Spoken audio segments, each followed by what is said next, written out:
A perpendicular bisector is a line that is perpendicular to a certain line segment and passes through its midpoint. And that definition is clear from the actual name of the line. Perpendicular should tell you that your line will pass through at a right angle, and bisector means to cut in half, meaning the line must pass through the midpoint. So let's just draw the perpendicular bisector in both a triangle and just a line segment. So if I want to find the perpendicular bisector of BC, bisector means cut in half, so there's my midpoint, and it's going to pass through BC at a right angle. Same thing with my line segment. I want the midpoint of AB, and my perpendicular bisector is perpendicular to AB. And just the name of the perpendicular bisector will guide you through the steps. So the word perpendicular should make you think of, okay, I need to find the slope of my line segment. And because my line has to be perpendicular, I want to take a negative reciprocal. Now, if I look at the word bisector, and I know that it means cut in half, I need to find the midpoint because that's the halfway point. Now, I have a slope and I have a midpoint. So I'm going to use my perpendicular slope and my midpoint to find my y-intercept for my line. So let's take these steps and try them out in triangle cat. So triangle cat has these three coordinates, and we want to determine the perpendicular bisector of line segment CA. So I'm going to start off by plotting my points just for the visual. So 1, 4 is C, -5, 2 is A, and T is at 3, -2. And then we can connect our coordinates to get our triangle. And I want the perpendicular bisector of CA. So there's a midpoint, and I'm just going to roughly draw in a line that is perpendicular. So that is what I'm hoping for. And now let's start with our steps. Perpendicular should tell me I need to find the slope of CA. So I'm going to take CA, and T, if you look at the visual, is not going to help me with anything. So I'm just going to cross it out so I don't accidentally use it. So the slope of CA, I'll label my points, x1, y1, x2, y2, and now I'll apply my slope formula. So y2 is 2, minus y1 is 4, x2 is -5, minus x1 is 1. Clean up. 2 minus 4 is -2. -5 minus 1 is -6. The double negative will become positive, and 2 over 6 becomes a third. Now, don't forget, after you find the slope, you need the perpendicular slope, so I'm going to take a negative reciprocal. So my original slope is positive, so my slope will be negative, and the reciprocal of 1 over 3 is 3.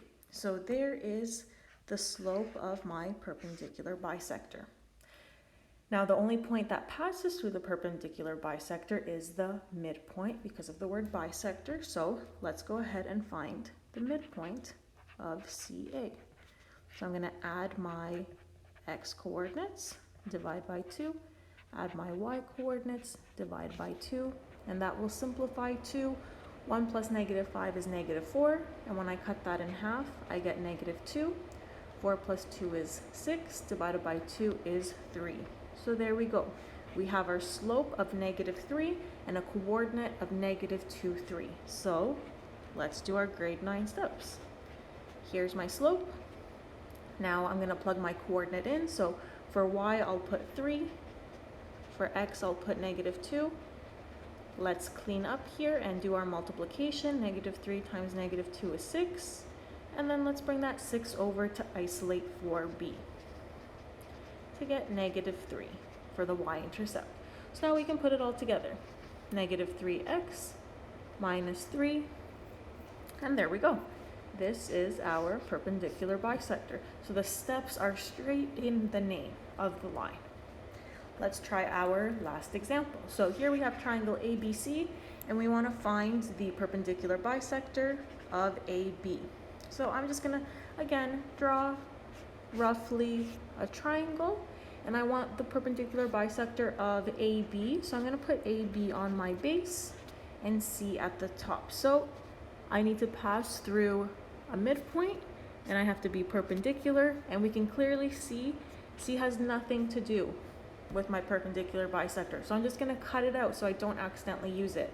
So now if you'd like to pause this video and try to find the perpendicular bisector on your own, go for it. Otherwise, I'm going to start taking this up. So I need the slope of AB so I can take the perpendicular slope. So y2 is -2, subtract 9, -2 subtract 6, and when we clean up, we get -11 over -8. Now 11 over 8 doesn't reduce, but the double negative will turn positive, and make sure you do that reduction. Okay, now I found a slope, but I need a perpendicular slope. So my starting slope is positive, so my negative reciprocal will be negative, and the reciprocal of 11 over 8 is 8 over 11. So there's my slope. Now I need the bisector part. So let's find the midpoint of AB. And make sure you're using the right notation with lowercase m for slope and uppercase m for midpoint. So I'm going to add my x's, add my y's, and divide by 2. So for the x, 6 plus -2 is 4, divided by 2 is 2. 9 plus -2 is 7, and I'm not going to divide 7 by 2 because that will give me a decimal. So here we are. And now let's sub in our slope. Y equals -8 over 11x plus b, and then we can sub our point in. So for y, 7 over 2, and I'm going to take this negative and put it up in the numerator, and I'm going to write 2 as 2 over 1 for my multiplication. And now I'll do my multiplication. So -8 times 2 is -16, 11 times 1 is 11. And now I know I'm going to bring this -16 over 11 to the other side and turn it positive. So I'm going to be adding fractions, which means I need a common denominator between the 2 and the 11. So I'm going to multiply the 7 over 2 by 11 to get 22, and the -16 over 11 by 2 to get 22. So 7 over 2 becomes 77 over 22, and when I bring this fraction over, it becomes addition. 16 times 2 is 32, and 11 times 2 is 22. And now we can clean this up to get our y-intercept. So 77 plus 32 is 109. The common denominator stays as is. And there we go. Now we can write our perpendicular bisector. Now it's not the nicest because everything is a pretty ugly fraction, but that's okay. It is the same steps, but we are working on our fraction knowledge as well. Now a little fun fact about your perpendicular bisector, there are actually two. The first, if you were to have a triangle and you drew all three of your perpendicular bisectors, they would all meet at a point called the circumcenter. Now this is going to be very important when we start finding the circle centers, and we're going to use perpendicular bisectors. So I'm going to do a little sketch here. So let's say I have this triangle, and I'm going to draw in my perpendicular bisectors roughly, because it's hard to estimate. Okay, but there it is. That would be your circumcenter. Another fun fact that we're actually going to apply right now is that any point on a perpendicular bisector is equidistant to the endpoints. And equidistant means equal distance. So I'm going to do a little sketch up here. So let's say this is my line segment AB, and my perpendicular bisector is this line here. I can take any point. I already know that the midpoint is equal distance to A and B. But let's say I take this point here. The distance from this point to A and the distance from this point to B, they are equal. And the reason they are equal is because, first of all, we know that there's a right angle in both of the triangles we just created. And we also know that these two sides, the bases of the two triangles, are the same and they share the same height, which means these triangles are identical, which automatically makes these hypotenuse sides equal as well. And I can do it for another point. Let's say I take this point here. Again, I've created the exact same triangle, the exact same right triangle, making these sides equal as well. So let's apply this idea to a word problem. So a new ice cream shop is to be built equidistant to 2 schools. Okay, so that equidistant should make you think of, oh, perpendicular bisectors.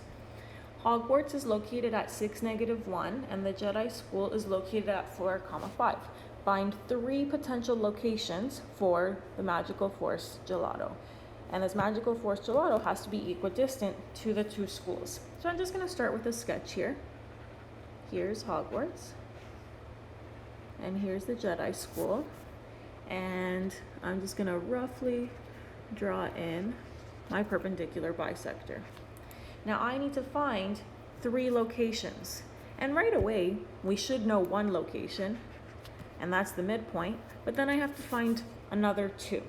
So step 1 is going to be, let's find that perpendicular bisector. And if you'd like, pause the video here and try to find the perpendicular bisector on your own, and then come back when it's time to find those 3 potential locations. So step 1, let's find the slope between Hogwarts and the Jedi School. So y2 minus y1 over x2 minus x1. Clean up, 5 plus 1 is 6, 4 minus 6 is -2, and this reduces to -3. Now my perpendicular slope for that perpendicular bisector will be positive 1/3. Now let's deal with bisector. So let's find the midpoint between Hogwarts and the Jedi School. So I'm going to add the x's, divide by 2, add the y's, divide by 2. So 4 plus 6 is 10, divided by 2 is 5. 5 plus -1 is 4, divided by 2 is 2. So there we go. There's our midpoint, there's our slope. So I'm going to put my slope in. Let's put our midpoint in. And because I have a fraction, I'm going to put the 5 over 1. Let's multiply the fractions. 1 times 5 and 3 times 1. Remember, when you multiply fractions, you don't need a common denominator. And now I'm going to bring that 5/3 over, which means I need a common denominator with the 2 over 1. So I'm going to multiply 2 over 1 by 3, top and bottom. 2 times 3 is 6. 1 times 3 is 3. I bring the 5 over 3 over, it is now negative. And please here, do not cross out the 3's here just because there's a common denominator. The b is not over 3, so that is unacceptable. So I will do 6 minus 5 is 1. So 1/3 for my y-intercept, which means my perpendicular bisector is at y equals 1 over 3x plus 1 over 3. Now I need 3 potential locations. And just looking at our sketch here, we know one potential location is the midpoint because that is definitely equidistant between Hogwarts and the Jedi School. And our midpoint is 5, 2. Now we need 2 more points that are on this line. And one of the points we can get directly from our equation because we know in y equals mx plus b, m is the slope, but this number at the end, b, is the y-intercept, and the y-intercept is a point on our line. So the y-intercept is 0, 1/3. So you can always use that. So those 2 points I could get without doing any calculations from the perpendicular bisector. But the 3rd point, we can't get around it. The equation of the line is pretty much a machine. I can sub in any x value I want, and this machine will spit out the y coordinate that corresponds with that x coordinate. And you have the freedom here to pick whatever you want. So I'm just going to say, you know what? I want x to be 1. And then I'm just trying to figure out the coordinate is 1, something. I just have to figure out what that something is. So let's plug it into the machine. 1 over 3 times 1 plus 1 over 3. 1 over 3 times 1 is a third. And then I can just add up a third plus a third. They're already a common denominator, so 1 plus 1 is 2. So there it is.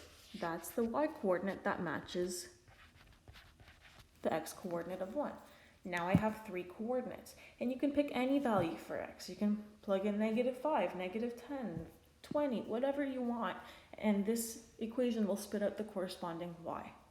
And there you go. That's a pretty great use of the perpendicular bisector. So that idea that any point on the perpendicular bisector is equidistant to your 2 endpoints. So if you ever see a scenario where a location has to be equidistant to the endpoints, you're using your perpendicular bisector.